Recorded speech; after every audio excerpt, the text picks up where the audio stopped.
इस कार्य को मान लेते हैं तो ठीक है, नहीं तो हम इनके सारी काली करतूते मीडिया के सामने खोलेंगे। तो इससे पहले नहीं खोलेंगे आप लोग करते थे? देखो, हम चाहते हैं समाज का मामला समाज में रह जाए। अगर मजबूर करेंगे तो फिर सड़कों पे हम भी नंगे और ये भी नंगे, छोड़ेंगे नहीं इनको। और ये भी दुकानें गलत बनाई जा रही हैं, धर्मशाला के लिए मिली हुई है समाज को, इस जगह को खत्म ना किया जाए। तो मैंने यहाँ देखा कि वो शटर लगाने की बात हो रही थी। हम तो इनकी काली चिट्ठी सारी खोलेंगे, अब नहीं छोड़ेंगे। प्रधान, महासचिव, कोषाध्यक्ष और सचिव और उप प्रधान भी होते हैं, तो क्या उनकी निगरानी में ये मैटर नहीं था कि यहाँ पर जो है दुकानें बनाई जा रही है? तो ऐसा कर रहे हैं तो बोला वो मेरे साथ भी धोखा कर रहे हैं। मेरे को पता लगा है कि इन्होंने अंदर ही अंदर मिस्त्री लगा रखे हैं।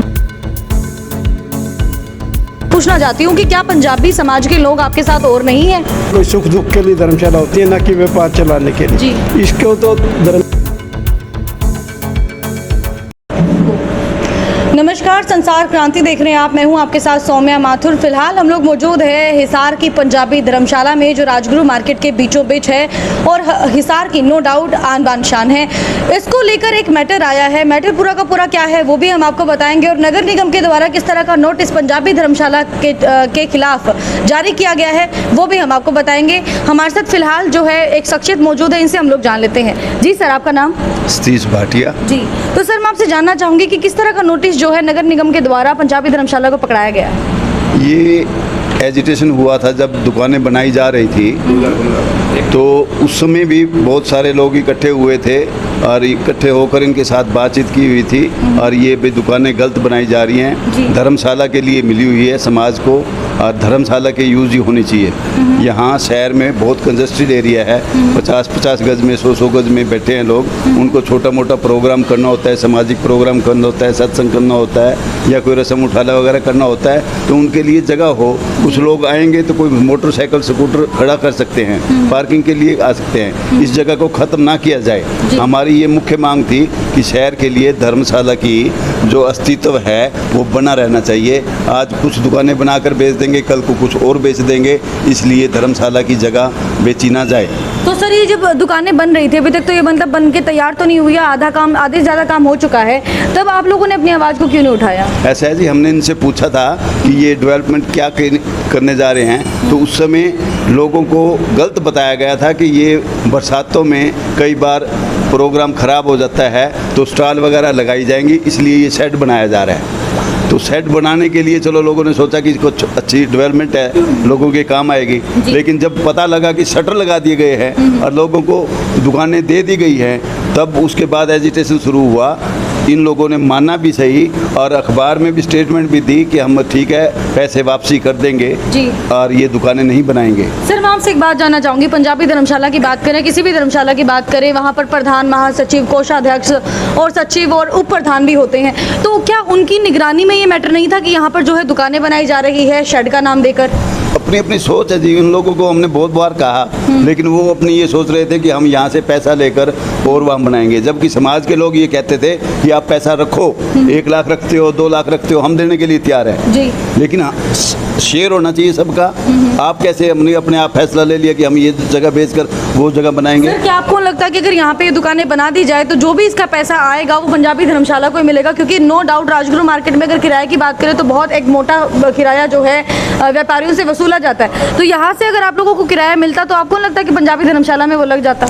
पैसे की बात नहीं है, यहाँ समाज के लिए धर्मशाला बनी है, वो काम आनी चाहिए। पैसे की कोई वैल्यू नहीं है, पैसे तो देने वाले बहुत हैं, और कितनी डेवलप कर लो धर्मशाला, लेकिन ये जो जगह धर्मशाला के लिए मिली हुई है, छोटे छोटे समाज के लोगों के काम के लिए, सामाजिक काम के लिए, तो उसके लिए यूज होनी चाहिए, उसके लिए आनी चाहिए। हमारा मकसद यही है कि पैसा कोई टारगेट नहीं है।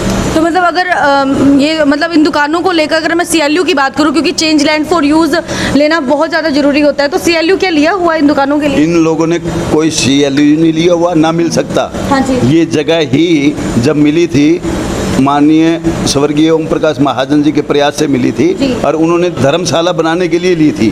और धर्मशाला में क्लियर शर्तें हैं सरकार की कि आप वहाँ कोई भी दुकान नहीं बनाओगे। धर्मशाला के लिए काम आएगी जगह और धर्मशाला बननी चाहिए। तो सर अगर मैं इस पे बात करूँ तो ये पैसा किसकी तरफ से लगाया गया? पंजाबी धर्मशाला की तरफ से ही लगाया गया है? पंजाबी धर्मशाला की तरफ से लगाया जा रहा है पैसा, जी।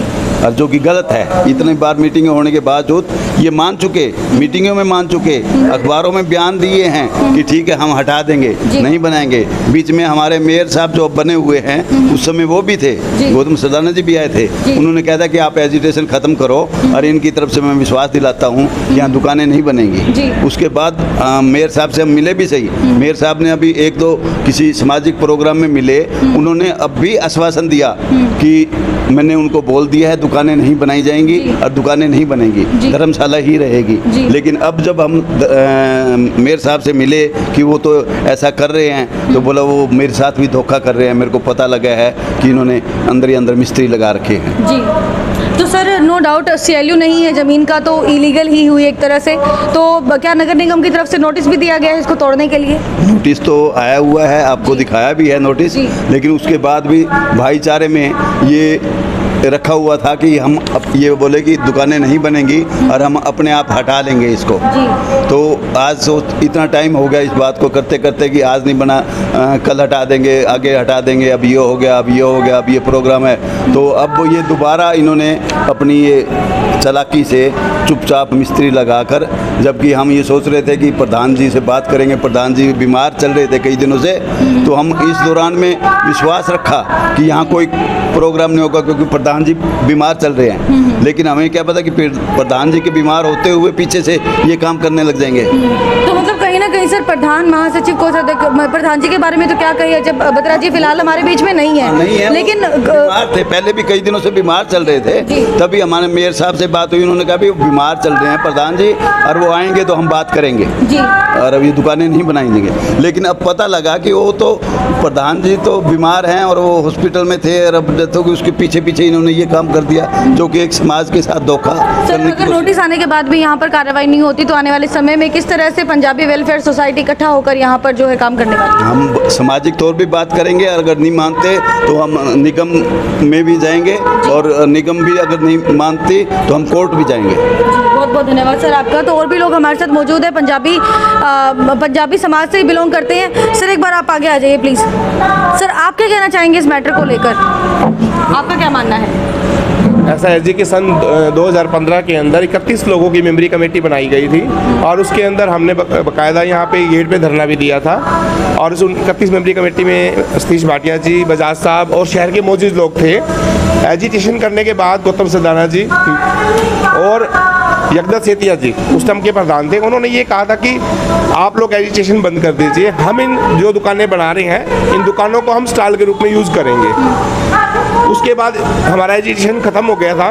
पर अभी मैं कुछ दिन पहले मैं यहाँ पंजाबी धर्मशाला में आया था तो मैंने यहाँ देखा कि वो शटर लगाने की बात हो रही थी। अशोक असीजा जी जो यहाँ के कैशियर हैं, उस दिन उनसे मेरी मुलाकात हुई तो उनके सामने बात हो रही थी कि 6 दुकानें नीचे, 7 दुकानें ऊपर, 50 लाख नीचे की दुकानों को 50 लाख रुपए पकड़ी और 10,000 रुपये रेंट जी, और ऊपर की दुकानों को 30 लाख रुपए पकड़ी और 4,000 रुपये किराए में देने की बातचीत हो रही है जी। उसके बाद में सतीश भाटिया जी से और ओम प्रकाश बजाज जी से मेरा संपर्क हुआ हमारा आपस में। आज हम यहाँ पे इकट्ठे हुए हैं। आज हम डिस्कस ये कर रहे थे कि अगर ये भाईचारे में मान जाते हैं, इन दुकानों को दोबारा से तोड़ देते हैं तो ठीक है, अदरवाइज हम सोमवार को सुबह एक CM विंडो में जिसमें हमारा तीनों का नाम होगा और एक नगर निगम कमिश्नर को एप्लीकेशन देंगे जिसके अंदर हम नोटिस की कॉपी साथ लगाएंगे, जिसके अंदर क्लियर मेंशन है, उसमें ये लिखा हुआ है कि अगर नोटिस देने के बाद भी ये दुकानों का निर्माण जारी रहता है तो इनको तोड़ा जाता है। आपने कहा कि आप तीनों के तीनों जो है उसके अंदर शामिल होंगे, तीनों का तीनों नाम आप लेकर देंगे। तो मैं आपसे एक बात पूछना चाहती हूँ कि क्या पंजाबी समाज के लोग आपके साथ और नहीं है? ऐसा है जी, आज हमारी फर्स्ट मीटिंग थी, हमने सभी लोगों को फोन किया, कुछ लोग बाहर थे जी। अब हम सोमवार तक प्रयास करेंगे कि हमारे समाज के सभी लोग इकट्ठे हों और हमारे साथ वहाँ जाएं कमिश्नर साहब के पास। तो हमारा प्रयास है कि जो हमारी पिछली बार 31 मेंबर थे तो हम चाहते हैं कि सारा शहर जुड़े हमारे साथ, क्योंकि ये गलत काम हो रहा है। अगर आपने कोई चीज़ बनानी है तो उसका एक रूल है कि अब हम मकान भी बनाते हैं तो नक्शे की कॉपी नगर निगम में हम उसके डॉक्यूमेंट्स देते हैं और ये क्लियर मेंशन है इसके अंदर कि ये दुकानें इलीगल हैं और इनको तोड़ा जाए। इसीलिए इस नोटिस के बेस पे भी ये कार्रवाई हो सकती है और इन दुकानों को तोड़ा जा सकता है। जी, बहुत बहुत धन्यवाद सर आपका। तो इन्होंने यही कहा है कि दुकानों का ना तो CLU करवाया गया है इस जिसके चलते इलीगल कार्य यहाँ पर किया गया है, और साथ में इन्होंने कहा है कि पंजाबी धर्मशाला की ज़मीन है तो वहाँ पर दुकानें नहीं बननी चाहिए, क्योंकि अगर यहाँ पर दुकानें बनेगी तो आने जाने वाले लोगों को काफ़ी समस्याओं का सामने, जैसे पार्किंग के लिए अलॉट हो चुकी है ज़मीन, तो पार्किंग यहाँ पर लोग कर सकते हैं ईजिली आकर, लेकिन कैसे पार्किंग कर पाएंगे जब यहाँ पर दुकानें बन जाएगी। तो सारी की सारी जो है बातें इन्होंने बताई है। और साथ में हमारे साथ एक और शख्सियत मौजूद है जो आने वाले समय में 15 तारीख को जो है ज्ञापन देने वाले हैं। सर आपका क्या मानना है कि अगर ज्ञापन देने के बाद भी समस्या का समाधान नहीं निकला तो किस तरह की रणनीति लेकर जो है आप लोग चलने वाले हैं? रणनीति को लेकर हम समाज के अंदर जाएंगे, समाज के लोगों को ये बताएंगे कि किस तरह से धर्मशाला को एक व्यापार का केंद्र बनाया जा रहा है। धर्मशाला होती है लोगों की जन समस्याओं के, जिनके लिए कोई सुख दुख के लिए धर्मशाला होती है, ना कि व्यापार चलाने के लिए। इसको तो धर्मशाला को तो पहले ही भगवान की मेहर है, इसके ऊपर बहुत कुछ है इनके पास। और जब जिस दिन मैं सच्चाई के पर्दे खोल दिए ना, इनमें से एक भी पदाधिकारी सामने नहीं आ पाएगा। इसके अंदर बहुत बड़े घोटाले हैं जिसकी समझ अभी समाज को पता नहीं। अगर ये भाईचारे में हमारे इस कार्य को मान लेते हैं तो ठीक है, नहीं तो हम इनके सारी काली करतूतें मीडिया के सामने खोलेंगे। तो इससे पहले नहीं खोलेंगे आप लोग करतूतें? देखो, हम चाहते हैं समाज का मामला समाज में रह जाए। अगर मजबूर करेंगे तो फिर सड़कों पे हम भी नंगे और ये भी नंगे, छोड़ेंगे नहीं इनको किसी भी।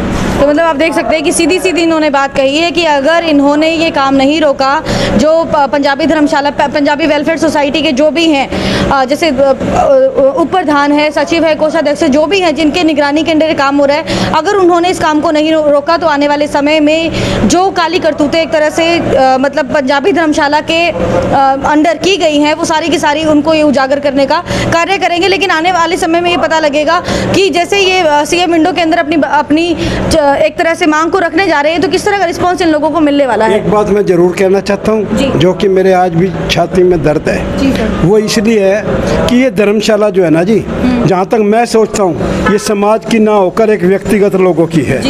अभी कुछ दिन पहले एक पंजाबी समाज का बहुत ही गरीब परिवार था, जिनके पास कोई रोटी का साधन नहीं था, उनके परिवार में एक जवान डेथ हो गई। तो मैंने आके इनसे रिक्वेस्ट की कि मैं इनको धर्मशाला उठाने के लिए ना फ्री दे दो, कि समाज की धर्मशाला समाज के काम आएगी। तो ये इनका क्या नाम है, उसका कैशियर है क्या, अशोक असीजा जी को मैंने फ़ोन किया, मैं कहा जी ऐसे ऐसे एक समस्या है और आप हमारी मदद करो। वो कहते हैं बजाज जी 3550 रुपये जमा करवा दो और रसीद ले लो। मैं कहा जी फिर मेरी क्या रियायत हुई, 3550 तो सभी से लेते हो आप। इतने में एक सैनी समाज के किसी वरिष्ठ नेता का फ़ोन आता है इनके पास, भाई इस तरह एक लड़के की डेथ हो गई है और उनकी मदद करो। बोला जी ठीक है जी, आप 1000 रुपये दे के पर्ची कटवा लो। जजपा नेता का फ़ोन आता है, बोला 1000 रुपये दे के पर्ची कटवा लो और धर्मशाला बुक करवा लो। जब धर्मशाला पंजाबियों की है ही नहीं, तो जब दूसरे लोगों का प्रभाव है तो हमें क्या करना है इसमें। हम तो इनकी काली चिट्ठी सारी खोलेंगे, अब नहीं छोड़ेंगे जी। तो आप देख सकते हैं कि किस तरह की बातें जो है निकल कर सामने आ रही है। बस मामला ये है कि यहाँ पर जो दुकानें बन रही है वो नहीं बननी चाहिए, क्योंकि जो ज़मीन है वो जो है ये पंजाबी धर्मशाला की है और ये लोगों के लिए बनी हुई है। अगर इसको कमर्शियल बना दिया जाएगा तो आने वाले समय में बहुत सारी दिक्कतों का सामना जो है यहाँ पर करना पड़ सकता है लोगों को। तो आने वाले समय में किस तरह का ये मामला जो है किस तरह का रुख लेता है, ये तो आने वाला समय बताएगा। बने रहिए संसार क्रांति के साथ में। सौम्या माथुर आप सभी दर्शकों से लेती हूँ इजाज़त। नमस्कार।